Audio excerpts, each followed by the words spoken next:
തിരുവനന്തപുരം തുമ്പയിൽ നാടൻ ബോംബേറ് ഗുണ്ടാ സംഘത്തിന്റെ കുടിപ്പകയെ തുടർന്നാണ് ആക്രമണത്തിൽ 2 പേർക്ക് പരിക്കേറ്റ്. വിവരങ്ങളുമായി വിഷ്ണു കരുണാകരൻ ചേരുന്നുണ്ട്. വിഷ്ണു, എപ്പോഴാണ് ഈ സംഭവം? ബോംബേറിന് പിന്നിൽ ആരാണെന്ന് വ്യക്തമാകുന്നുണ്ടോ? വിശദാംശങ്ങൾ. അതിന് കുറച്ചു സമയം മുമ്പാണ് തിരുവനന്തപുരം തുമ്പയിൽ നാടൻ ബോംബേർ ആക്രമണം ഉണ്ടായെന്നുള്ള വിവരം പുറത്തു വരുന്നത്. ഗുണ്ടാ സംഘത്തിന്റെ കുടിപ്പകയെ തുടർന്നാണ് ഈ നാടൻ ബോംബ് ആക്രമണം ഉണ്ടായിരിക്കുന്നതെന്നാണ് ഇപ്പോൾ പോലീസിന്റെ നിഗമനം. ബൈക്കിലെത്തിയ 2 അംഗ സംഘമാണ് ബോംബ് എറിഞ്ഞതാണെന്നാണ് ഇപ്പോൾ ലഭിക്കുന്നത്. ആരാണ് ചെയ്തതെന്നുള്ള കാര്യത്തിൽ ഇതുവരെയും ഒരു വ്യക്തത വന്നിട്ടില്ല.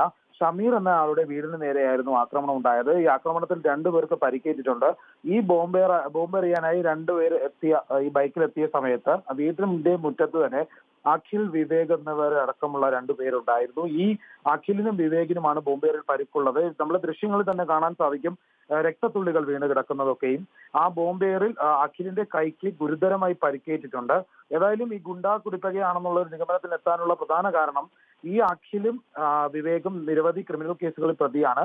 അതിൽ അഖിലിനെതിരെ വലിയ കേസുകൾ തന്നെ, ക്രിമിനൽ കേസുകൾ തന്നെ ഉണ്ടെന്നാണ് ഇപ്പോൾ പോലീസ് അറിയിക്കുന്നത്. അതുകൊണ്ട് തന്നെ ഗുണ്ടകൾ തമ്മിലുള്ള കുടിപ്പക തന്നെ എന്ന് തന്നെയാണ് ഇപ്പോൾ എത്തിയിരിക്കുന്ന നിഗമനം.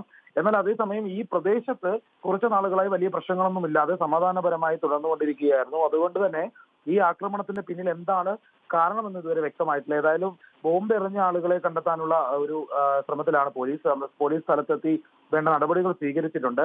പരിക്കേറ്റ അഖിലിനെ ഇപ്പോൾ മെഡിക്കൽ കോളേജിലേക്ക് മാറ്റിയിട്ടുണ്ട്. ഏതായാലും പരിക്ക് ഗുരുതരമാണെങ്കിലും ഇപ്പോൾ ചികിത്സ ലഭിക്കുന്ന ഒരു സാഹചര്യമാണ്. ഏതായാലും വലിയൊരു ബോംബാക്രമണം എന്ന് പറയാൻ സാധിക്കില്ല. ഒരു നാടൻ ബോംബേറാണ് നടന്നിരിക്കുന്നത്. ഏതായാലും 2 ബോംബുകളാണ് എറിഞ്ഞത്. അതിലൊന്നാണ് അഖിലിന്റെ കയ്യിലേക്ക് വന്ന് പതിച്ചതെന്നാണ് അറിയാൻ സാധിച്ചത്. അഖിലിന്റെ കൈക്ക് പരിക്കേറ്റതും ആ ഒരു കാരണത്താലാണ്. എന്തായാലും ഇപ്പോൾ പരിക്കേറ്റവരെ ചികിത്സിക്കാനായി ആശുപത്രിയിലേക്ക് എത്തിച്ചിട്ടുണ്ട്.